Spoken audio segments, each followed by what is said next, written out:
Il-Partit Laburista fetaħ in-nomini għal kandidati prospettivi għall-elezzjonijiet tal-Parlament Ewropew li se jsiru f'Mejju tas-sena d-dieħla.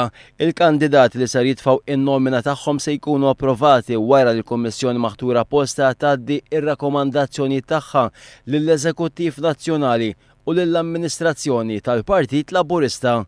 Il-President tal-Partit Laburista Daniel Mikalev spjega l-proċess li ser isir biex il-Partit Laburista jassigura li jkollu l-aqwa kandidati għal dawn l-elezzjonijiet. Bħala partit ħabbarna l-esser ikunu għedin nibdew nilqaw in-nomini għal kandidati għall-elezzjonijiet Ewropej tas sena d-dieħla.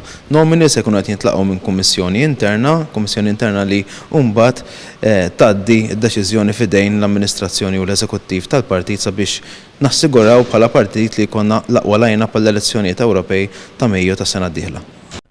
B'impenn favur it-trasparenza l-Partit Laburista jħeġġeġ il dawk li jridu jkunu ta' servizz għal pajjiż biex jikkuntattjawh sabiex jiġu kkunsidrati. B'kollox Malta għandha 6 seġġiet fil-Parlament Ewropew.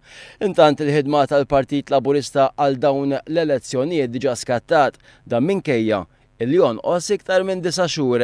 Dawn l-elezzjonijiet se jkunu l-ewwel test elettorali għal Partit Laburista wara r-rebħa storika fl-elezzjoni ġenerali ta' Marzu li għadda b'distak ta' aktar minn 36,000 vot. Lura fis-sena 2009 fl-aħħar elezzjonijiet tal-Parlament Ewropew, il-Partit Laburista wkoll kien kiseb rebħa kbira meta kien eleġġa 4 membri parlamentari Ewropej minn 6 siġġiet disponibbli għal pajjiżna.